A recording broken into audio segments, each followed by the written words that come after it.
Yeah, it's true. That word thing which you put was hopeful, So someone told me that hope is not a strategy. What is very, very important? These guys needs to be. I think we really need to be. There is that need, Tanyanyiwa, to say the social contract. Yeah, basic things, the basic things, because what we have seen has been the collapse of the social contract between, the duty bearers and this is what is very, very important. How do we then renew that? How do we then ensure that these things becomes very, very functional? Because buying a refuse trucks is another issue, and the use of it and maintaining it, and people from Borodale took about, and it's not true, it's the refuse trucks from City of Harare. Now the refuse trucks are working. The Borodale residents. Yes, they are now working. Yeah. They are now working. But when they were with the local authority, the refuse trucks were not working. Why were they not working? You see. So you mean to say that people in Borodale can manage well refuse trucks, and they can than the local authority. Meaning that I think we have got a challenge in terms of the people who are at the helm of the local authority, in terms of even, it might be in the Waste Management Department, And it's a really sad scenario. Yes, the Borodale Residents and Ratepayers Association has taken matters into their own hands, and they are directing their own destiny. They've adopted 2 refuse trucks. Mm-hmm. They started mending roads. They did a bus stop there. Mm-hmm. They did a lot. Mm-hmm. So does this mean that residents have really given up on the local authorities in Zimbabwe to manage their mandate? Yeah, in a way. So that when we talked about this, Tanyanyiwa, on the issue you're talking about, to say I love the probably because the approach from people from low density suburbs is different from the approach from people from medium and high density suburbs, because from where we medium and high density suburbs, they are more of like into accountability issues, to say, we don't have a road, where was the money, and this is very, very important because it strengthens systems and structures of governance, But sometimes when we move into this mode of more of like benevolence, or maybe probably it says, okay, there is no traffic light, we put it. So the money for the traffic light, where did it go? And then sometimes we can then create these people who know that these guys who they'll sort themselves out. And then it works also in another way, to say we cannot justify our existence when residents are now providing services for themselves. We cannot justify the existence of a local authority, is it? Because the residents themselves are now providing the service. So we definitely cannot. I guess this is the reason why some of the residents associations were now advocating for a commission to just run the City of Harare, because they were now saying that, really, what are you doing for us as residents, rather than just milking our hard-earned money? Yeah, but on the issue of commission, Tanyanyiwa, let me be very, very clear to others. Firstly, legally, I'll use these words. Legally, when you read section 274 of the Constitution, if not 274, 275, it is clear that local authorities are managed by elected councillors. So that is the first point. Right? And then the second point, there is our system of governance is premised on representative democracy. Representative democracy meaning that you need someone who then represent. So that is the way it is structured, right? And when you look at that, when you look at the law and even the system itself, that is what it provides for. So when you bring a commission is appointed, by the minister. And then when you talk of the issues of accountability, there's an issue which you talk about horizontal accountability and vertical accountability. The commission is not accountable to the people, because a commission, it's a creation of by the minister. So to manage. Yeah, to manage. So you realize that, because we have experienced the commissions in Harare, and I will tell you that I would say nothing improved. It even get back to worse. So okay, but these elected officials, are they carrying out their mandate? Are they representing the residents? Thank you so much. So when people fail to provide their mandate, the Constitution is very, very clear, isn't it? If you read the section in the chapter 14 of the Constitution, it's very, very clear. If a person failed to perform his duty, whatever, and I think there's a local government amendment laws of 2008, a tribunal can be set, isn't it? And we said, Akilli, you failed, so you can just, and then Tanyanyiwa. But you didn't answer my question. Are they? Yeah. So again, you cannot put a blanket cover because, like the local authorities, is represented by 45, and now we have got another from women, the other 14, isn't it? So 59. So you cannot say all the 59 have failed. I think that would have not judged very, very well. But you could have seen in some areas, some councillors, I will tell you, they've tried their best. Some they're not even doing anything, But now the problem and is then the ultimate, they're judged as a council. We are not judged individually. But yeah, so what I'm trying to put across to you is what are the mechanisms we have put in place to ensure that they perform. It's very, very important, Tanyanyiwa. These are the people who have been elected. Let's say it's about 7 months ago. Go and ask them, even to those women who have been elected, to say, what is your mandate? They don't know. Go and ask them today, just you are a journalist, go from the women who have been, even some of the councillors to say, so there is. But how do you not know your mandate if you are ready to get into in public office? Yeah, that's the challenge. That's the challenge. So our anticipation, Tanyanyiwa, is that when you look at these persons when they are elected into office, there is that role of capacity building, which the central government, especially through the Ministry of Local Government, they've done that. They did the first phase, but we need sustained capacity building. When I say sustained, we do not end to say that Takavaita induction last week, so now they know, But we need to sustain, even from us as civil society, to say how do we then also continuously, capacity build these councillors. I think it would help a lot because sometimes it's about probably lack of knowledge. To say, this is my duty. Like even when you look at sometimes some of the things which we have overlooked, Tanyanyiwa, the issue of recalls. Sometimes we don't look at them as it was an elephant in the room, where the whole council was depleted, Tanyanyiwa. And you know what? Council operates through committees. So decisions which are made by council, if you see a road constructed, it's done through a committee. So you are now left with 15 councillors, and you've got 10 committees. So maybe they don't know their mandate when they get into these public offices, but maybe corruption just comes naturally. Yeah. It's some. When you don't know your mandate, just like when you don't know your mandate, you start to do what you think you can do, and probably at some point in time you then start doing things which you're not supposed to do. But if there was the issues around corruption, we have talked about it. We have worked together with the local authority. We co-created a policy, an anti-corruption policy, which we think at this moment needs to be then popularized, so that people might know, when was this? Which policy is this? This policy was then, we did it last year, but it was then adopted, I think, this year. The deputy mayor, the previous deputy mayor, highlighted that now we have, even the Council of Public Affairs Department told us that now we have an anti-corruption policy, which can be able also now to deal with the issues which you're talking about. But again, remember, there's an issue of policy and the practice. So we really need. This was directly you and City of Harare or many other residents associations. I think HRT was also involved.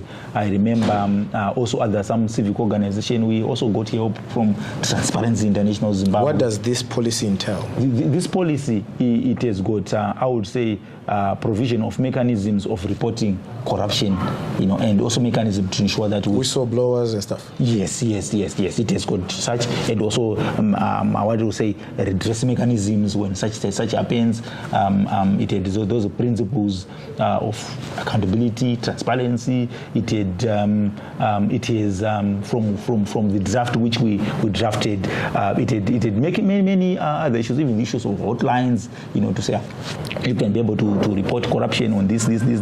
We hope, that's what I was saying, to say having a policy it's another issue, isn't it? But also applying it, it's another issue. So those are some of the issues. But you could actually see that there were some sections, especially the young clerk, Hosea Chisango, was very, very supportive in ensuring that we have such. Because also they are also affected by this corruption. Some of the workers within the local authority, while some are benefiting from it, some are also affected because it then sometimes it erodes not only their salaries, but it can also put a negative image on the local authority, thereby people not paying rates. And at the end of the day, the thing it has to and then at the end of the day, things don't function. Yeah. People are saying they're not paying rates because they're not getting service. Yeah. Because some they will tell you, which is really sad. And now the City of Harare is resorted to these final demands, the letters that they are now issuing to residents, which I think is not fair. Me as a resident, I would say that because if I'm not getting service, then you bring me a letter of final demand and you say that I may actually lose my house, I may actually lose an asset that I possess because I'm not paying for what you are not providing. Yeah, the issue of summons, we talked about summons and final demand letters, they are two-pronged. Let me say from a crass perspective, that we have always said that claiming debt premised on a shambolic, chaotic billing system, it doesn't work because you can easily challenge it in court.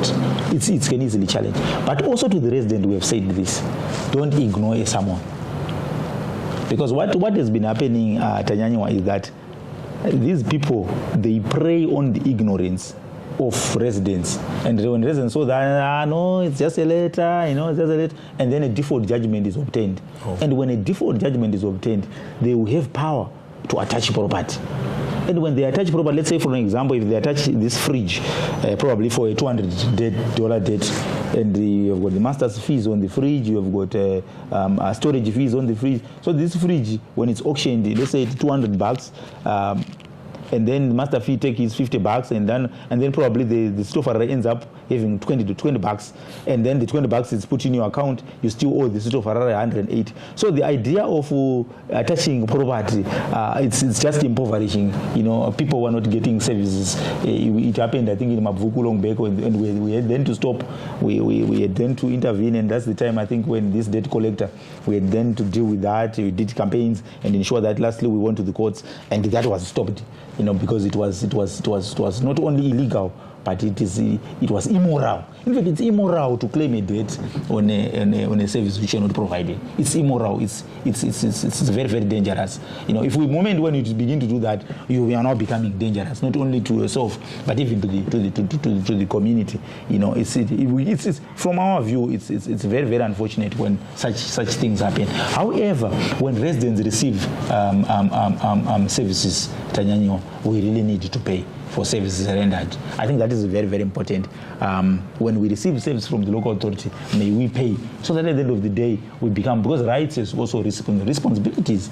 This is our local authority. I think we need to move. We need to begin to own our city back.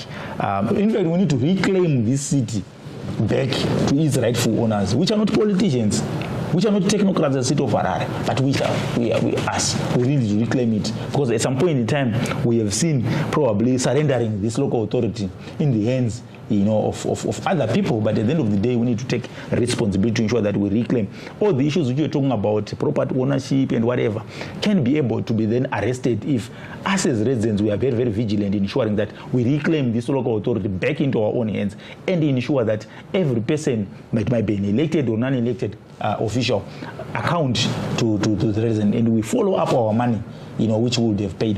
But again, sometimes we just watch like we're watching a movie. I've always told people that, if you still see things changing, it might be in our governance system or in our communities. It is because someone has acted. It's not automatic. Some people are acting there. So we need to join hands together to ensure that we become very, very strong in ensuring that we reclaim the city from, some people who have taken this local authority into their own hands, and they, dispose land just like they're distributing sweets. They do whatever they can. They get away with murder and the issues which you're talking about. And then at the end of the day, it becomes more of like a culture, and I think there is this issue we need to start to address, to say the culture in townhouse, I think at some point in time needed to change in terms of who are they serving, whose interests are they serving. We need to do away with self-service. People when they get into which is another issue, when people get a public office, they look at what they can benefit, not what they can be able to provide to the people. So those are the challenges we face. But again, as I said, there is that need to ensure that these elected officials get enough capacity building. I was with parliamentarians. They were saying the same thing, parliamentarians from the Parliamentary Portfolio Committee on Local Governance. They were saying, look, guys, in as much as we might say this, but look, these people, they just elected, and there was a conflict between those women elected councillors and that one elected in a ward. So we are in the same ward. I'm a woman in that ward, elected under PR, and you are there. So who then calls for a meeting within the community? See these conflicts, they start to arise. But this is an issue probably which you say can be addressed by legislation. So sometimes we create conflict, and then that conflict then impacts on service delivery. So these people probably they are battling right now to say, you cannot host a community meeting, and I say I can host. You can host. A month is gone. Second month is gone. We are in conflict, and people are not being engaged in communities. And it is then the people who suffer a lot. So what we are just trying to put across is there is that need now to start to align local government laws with the constitution. It's very, very important, Tanyanyiwa, that our laws need to begin to speak with the constitution. The constitutional amendment, I think number 2 of 2021, which brings the women quota, need to also to be embedded in our local government laws. But you actually see that it is in the Electoral Act, if I'm not mistaken, and it's not there in the local government laws, which is so vatsvetwa ukoko, but kumutemo manje welocal government manje ukoko ukavacherechedza kana uriverenga Reuben Council Act wauone kana kuvawana ndimukuzona manje sati kuti isusu ikoko ku Reuben Council Act ikoko road. They're really doing well. I've seen the PR councillors. They are leading committees at City of Harare, and they are really doing well. Mm-hmm. I've seen them on the ground. Yeah. They are doing a lot of work. Anyway, now getting back to our topic of the day, the management and mismanagement of the assets and entities of City of Harare. What are some of the bottlenecks and challenges that you have faced as residents associations trying to keep track of these local authorities' activities? Like as I said, when we started this conversation, it is issue around access to information. If you read Section 62 of the Constitution, is clear that every person has got right to access information for the purposes of accountability, and even protecting of a right. But when you go to townhouse, the information is not it's not available. So you see, so when you don't have the information, Tanyanyiwa, you are crippled. You are crippled. Even the issues we are talking about, if you don't have information, is power. And it can be able to provide power to the people so that they can be able to then reclaim their rights and whatever. But again, one of the challenges is access to information, number one. Number two, Tanyanyiwa, as I said, we are in the second quarter of the year right now. In fact, we're in the second quarter, right? When you look at the City of Harare stakeholder engagement policy, it speaks to say councillors must hold what they call quarterly feedback meetings. If you do your survey today, you actually see that probably only 2 or 3 had conducted these meetings. So you see the challenges where we have challenges. Those are the challenges now. Because the councillor have got a mandate or a mandate to engage communities. And this is in their policy or the local authority policy. So there is that. When people are elected, they're just elected and they start to represent themselves and they start to push their own agenda. At the end of the day, the agenda of residents is not found in the solution matrix. Let's say, for example, in the water problems. Yeah, So that's sometimes you see some water policies which are now being coming from City of Harare. They are not realistic in terms of speaking to what residents want, because vanhu vakangoungana vabva kumba kwavo vachitaura paipapo kungoita umwe munhu anenge anoziva pamwe abva kuNetherlands kana kuti abva kuGermany ndizvoka kuti hakune Germany tinodai vatobuda nepolisi remvura paipai robva ratouya paipa robva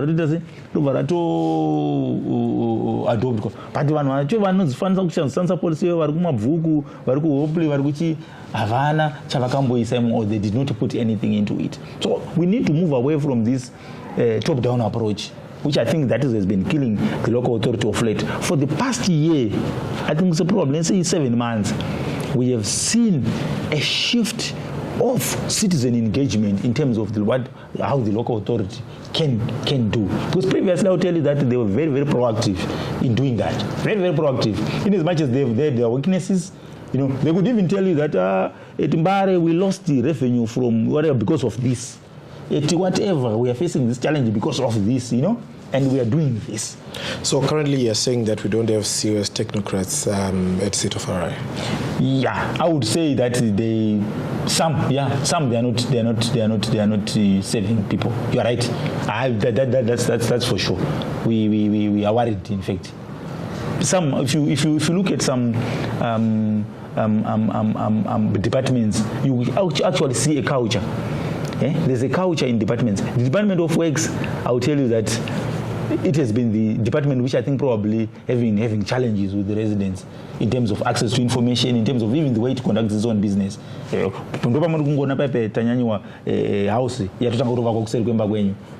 what is really happening? And where the residents consulted, and this is the department, and that department of planning, I would say we don't have a department of planning in the City of Harare. If we say we could have not have this chaos we are having. So there we have been having problems with the Department of Planning. While we are talking about the Department of Planning there, a lot of Harare residents have been worried. I don't know if this is really isolated to Harare or the rest of Zimbabwe, but a lot of service stations have been, few service stations are being allocated almost at every corner, and a lot of houses are being demolished, and Harare residents are really worried about this development. I don't know how you feel about this as an association, as a trust. Thank you so much. The day before yesterday, we were in Avondale. Some things which you're talking about, you're speaking like a resident, not a journalist. You're speaking like a resident, which is good. So, this lady said, a letter from ZERA Zimbabwe Energy Regulatory Authority, isn't it, indicated that a service station cannot be put at this place. But we had letters from City of Harare, from, if not Emma, which is saying, I know it's fine, the mechanisms can be put, You see, so that is the problem we are having. The problem we are having also, the institutions. You see, the problem we have, problems of institutions, not people. The institutions that are supposed to protect the environment, the institutions that are supposed to ensure that, proper systems and processes are followed. These are the same institutions that let people down. Zera, that lady, he has a letter from a service station which was supposed to be constructed. Zera clearly wrote, we cannot put in Zera regulatory issues of energy. And they know that even if this, and they say this cannot happen. But the local authority is saying, this is a good place. So the local authority was supposed to then make a decision informed by what? By Zera. So the local authority, that is my point to say, the planning department for the local authority has failed residents. And the issue, I think it then comes to the issues of the master plans. Because they have what they call, if I'm very, very clear, they have what they call local area plans. So a local area plan is subject to change willy-nilly. So, many recently changed, but residents were saying that they were not consulted. But then, according to the plan to be commissioned, I think the residents needs to be consulted. Exactly. Yeah. So even because if you had a master plan, it's very, very difficult to change use of a land. But now, because I think in 1996 or 1993, our master plan, 1994, expired. So now they start to, so if you don't have a master plan, we can change even African Union Square. We can even put a swimming pool there, and then change it, and then probably after some 60 years, said, the swimming pool is not doing well, let's put a change. Those ones needs to be sponsored. So the one who sponsored can dictate the whole plan. Exactly. You are bringing another angle. You see, you speak like a resident. So sometimes, when a person sings to the tune of a piper, and when the person who then sponsors the plan and then determines what's going to be put there, and over time we then lose citizen participation. So when people no longer participate, they then say, no, we are not part of the city, and then people now but what I'm saying is we should not give up. We really need to reclaim this city, and it should need to be in the rightful owners. Yeah, it's really sad. So as we get to our last minutes on this program, can you just tell us, looking forward, what are the residents going to do as far as ownership of these houses is concerned, as far as the accountability of the entities that are owned by City of Harare, and also tracking the finances that these institutions are producing? Thank you, Tanyanyiwa. I'll start with this one. So we are going to, from CRA perspective, we are going to ratchet a campaign. We started it on access to information. There's the Freedom of Information Act, which provides for the sharing of information with the public, especially in terms of even these public institutions. So we're going to use that. We've started using it. It's working. So we are going to ratchet a campaign. So the local authority would expect letters coming from individual residents, demanding information around the planning, around finance management, around decisions made, around council minutes, all those things. In as much as this is public information, which is supposed to be available, it hasn't been available. So we would like to tell you that we shall see this happening from, I think probably starting from next week. We intensify. We've been doing it. I will share with you some of the documents. We've been doing it, but again, we need to intensify that the access to information campaign, and ensuring that there is good local governance in our local authority. Number one. Number two, we will petition Parliament. We have petitioned Parliament before, because remember, Parliament has got an oversight role over public institutions.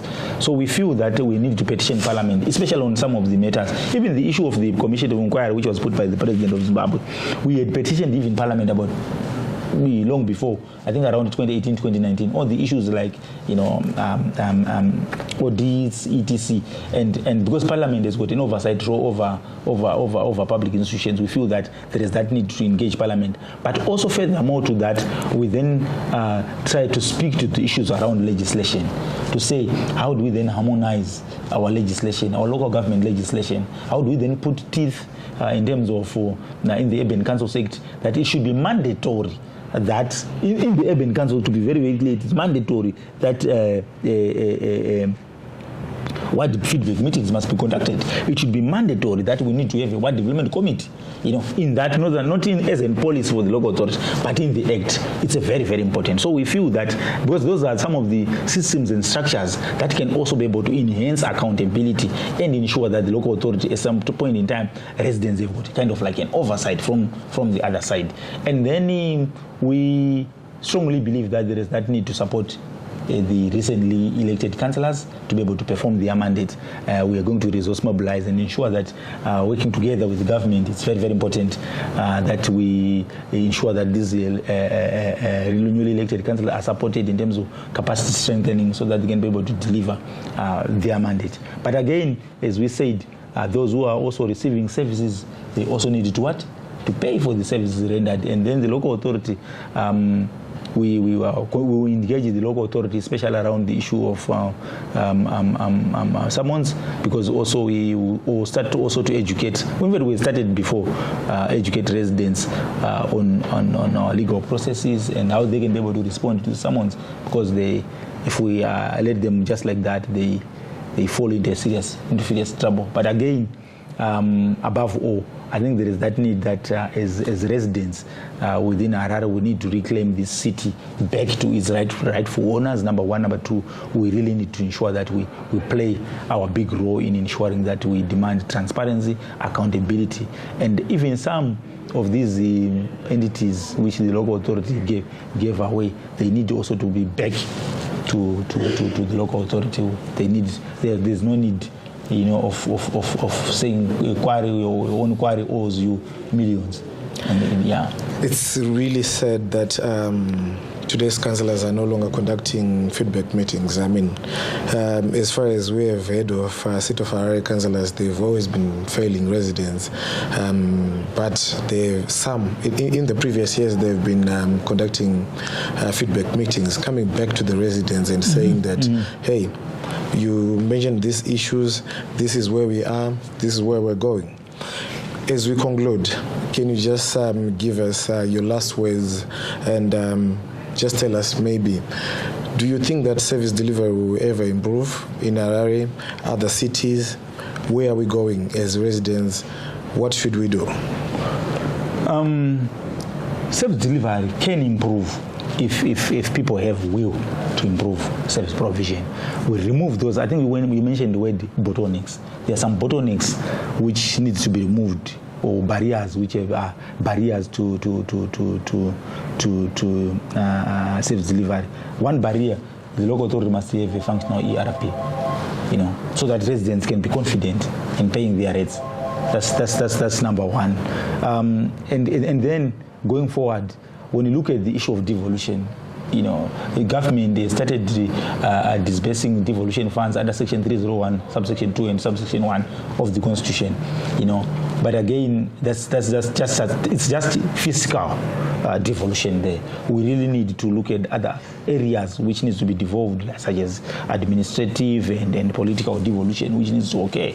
So full implementation of devolution, I'll tell you that it has opportunities in terms of unlocking development in communities and even improving service delivery, because devolution gives power to the people, which is very, very important. So full implementation of devolution as provided for in Chapter 14 of the Constitution, we strongly believe that it will go a long way in ensuring that service delivery, improves. And then again, also, as I said, alignment of some of these laws with the Constitution, it will help a lot if we have got clear systems and structures of governance that are very, very strong. Because some of the things which are happening, Tanyanyiwa, is that people, they get away with murder because the legislation is not strong enough to deal with these issues which you're talking about. It might be corruption, it might be abuse of power. If you look at how people also get away with murder, even abuse of power, they've gone to courts, most of them, they've come back because the legislation is weak on that.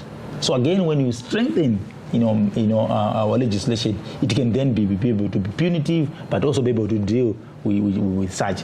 And then going forward again, what we can be able to then say to residents, this is my plea, we really need to own our city. We really need to change our culture of doing things. We cannot surrender this city into the hands of 45 people. They need us, we need them. We can together we can do it. Harare can be a better place. And again, we call upon harmony between central government. If you remember this, and this is very, very important, we need harmony between central government and local authorities, and even the tiers of government, the provincial, when it's functional. We need harmony within that. We don't need discord. The moment when these tiers of government need to complement each other than to compete. The moment when you see a local authority start to compete with central government, or central government start to compete with the with the local authority, then we're not going anywhere. So we need to be able to then ensure that there's harmony, working together. I tell you that this city. But again, if you continue to compete and probably politicize service delivery, I will not go anywhere, because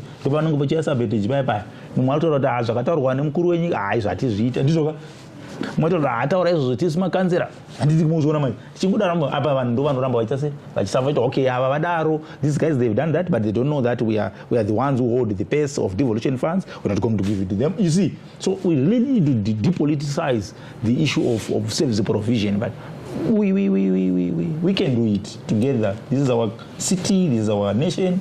It requires all concerted efforts from all sectors. All sectors, all structures need to complement each other. Sir, thank you so much for coming through. Thank you, Tanyanyiwa, for the work. Definitely. We'll have you soon again on the program. Huh? Thank you so much. Thank you so much. Thank you so much. Thank you so much.